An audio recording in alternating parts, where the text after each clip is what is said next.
Tadi kita sudah belajar tentang istilah-istilah yang sering dipakai ya. Oke, sekarang kita pingin tahu nih ya tentang cabang. Oke deh, ya sebentar. Kita mulai dulu.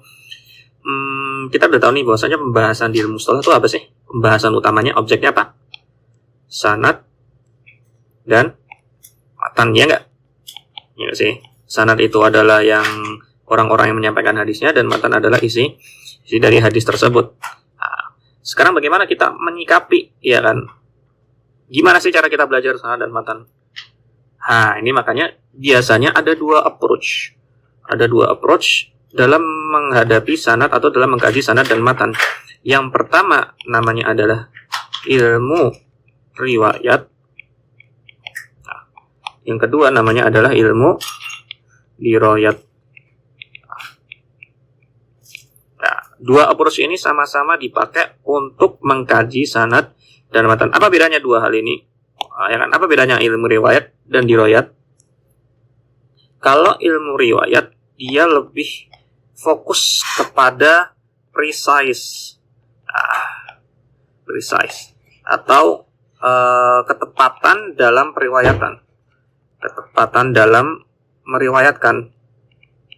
Misalnya nih, ini misal aja, nanti kita bahas lebih lanjut, ya kan? Precise, misal, gue punya misalnya kata Pak Guru, ya kan, besok libur, ya, oke. Kalau ilmu riwayat, dia lebih ke precise-nya, ketepatan Anda dalam meriwayatkan perkataan ini, ya kan? Lihat, perkataannya kata Pak Guru besok libur, ya kan? Ternyata ada orang yang ngomong, ya kan? Ada orang ngomong kata Pak Kepsek Jumat libur. Nah, ini udah beda arti banget dong, ya nggak sih? Apa coba bedanya? Sini aslinya Pak Guru yang ngomong, sini jadi Pak Kepsek ngomong. Sini aja besok Jumat, ya kan? Kan kita nggak tahu besok itu hari apa. Bisa jadi hari Jumat, bisa jadi hari Sabtu atau apa kan? Nah, ini namanya adalah periwayatan, precise-nya. Jadi harus sesuai, ya kan? Intinya adalah harus tepat, ya nggak sih? Dan sesuai dengan apa yang didengar, ya nggak? Seperti itu. Ini nanti bisa masuk, nanti kita lebih bahas. Pokoknya ini intinya adalah ketepatan dan kesesuaian dalam meriwayatkan. Kalau lu pakai kata, kalau misalnya Pak Guru emang ngomongnya besok, lu juga harus ngomongnya Jumat. Lu juga harus ngomongnya besok, bukan Jumat. Kalau ngomong pakai libur, lu juga harus ngomong libur. Nah, seperti itu. Kalau misalnya nih yang ngomong kata, misalnya nih kata Pak Guru, kata Pak Kepsek, ya enggak? Ya udah, lu juga harus ngomong seperti ini, kata Pak Guru dan kata Pak Kepsek. Nggak boleh lu langsung lompat ke Pak Kepsek. Kenapa? Karena tidak precise. Ini tidak sesuai dengan riwayat. Ingat, riwayat itu fokus kepada precise atau tepat dan sesuai atau enggak. Kemudian yang kedua, ini dirayat. Apa yang difokuskan ke dirayat? Ini adalah istilahnya know-how lah. Know-how. Setelah lu dapat data, ya kan, data ini kan data nih. Ketika data riwayat ini sudah precise, ya kan, sudah tepat, ya kan, ini data nih, data tepat, ya enggak, baru lo olah. Gimana caranya ngolah data tersebut? Gimana caranya ngolah kabar tersebut? Oke nih, kita udah tahu bahwasanya guru bilang besok libur, ya kan? Guru ini udah data nih, data Pak Kepsek emang bilang gitu. Pak Kepsek misalnya, Pak Kepsek emang bilang gitu. Ternyata dari kementerian, lu dengar kabar lagi dari kementerian, ya kan, bahwasanya besok masuk.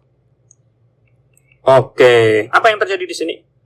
Kontra kan? Nah, ini kan kontra nih, kontradiktif kan? Ya nggak? Ya dong, katanya besok libur kata Pak Kepsek, ya kan? Sedangkan ini kata kementerian besok masuk, kontradiktif. Nah, tugas ilmu dirayat, ya kan? Ilmu dirayat adalah how, gimana lu nyikapin kontradiktif nih, ya kan? Ya, gimana lu nyikapinya, ya kan, kontradiktif nih. Apakah lu kemudian, berarti kita pakai Pak Kepsek aja, kata Pak Kepsek aja. Kenapa kata Pak Kepsek aja kita pakai? Ya karena kan sekolah kita bukan kementerian. Sekolah kan punya kebijakan masing-masing. Misal seperti itu, misal seperti itu. Atau mungkin lu, oh enggak, kita pakai kementerian dong. Kata kementerian. Kan kementerian juga membawa yang mengatasi sekolah-sekolah. Iya enggak sih? Gimana lu nyikapin ini kabar antara kontradiktif ini? Nah, ini adalah how-nya. Para ulama zaman dulu sudah menentukan kaidah-kaidah atau how. Bagaimana ketika ada kabar yang bertentangan atau ada hadis yang bertentangan, lu nggak bisa seenakan sendiri ngomong kata Pak Kepsek atau kata kementerian. Ada kaidah-kaidahnya, kau harus tahu gimana cara menyikapin data-data tersebut. Seperti itu. Jadi intinya adalah di sini. Nah, setelah lu precise sudah jadi kerjaannya muhadis itu nggak cuma meriwayat, harus hafal, enggak. Mereka juga harus mengkaji atau mengolah data tersebut, mengolah data yang sudah ada di sini, ya kan? Mengolah yang sudah ada data sini, kemudian dia olah, ya kan? Kalau sudah terjadi, nah ini baru hasilnya ketemu. Kalau ini baru bisa kita konklusikan. Konklusinya harus konklusi yang tepat, ya kan? Konklusi yang tepat itu pasti datang dari data yang tepat, ya nggak sih? Konklusi yang tepat dan cara, ya kan? Data yang tepat dan cara untuk mengolah data tersebut, baru ketemu konklusi yang tepat.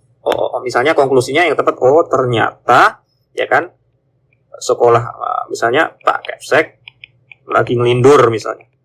Saya ngelindur, berarti yang diambil perkataan siapa? Perkataan Pak Men, ya kan, Pak Men, Kementerian apa? Kementerian Budaya, ya gitu lah. Mendikbud. Berarti yang diambil kita perkataan Mendikbud yang kita ambil. Jadi konklusi, ya kan. Jadi kita harus tahu datanya harus tepat dan juga know-how-nya juga harus tepat.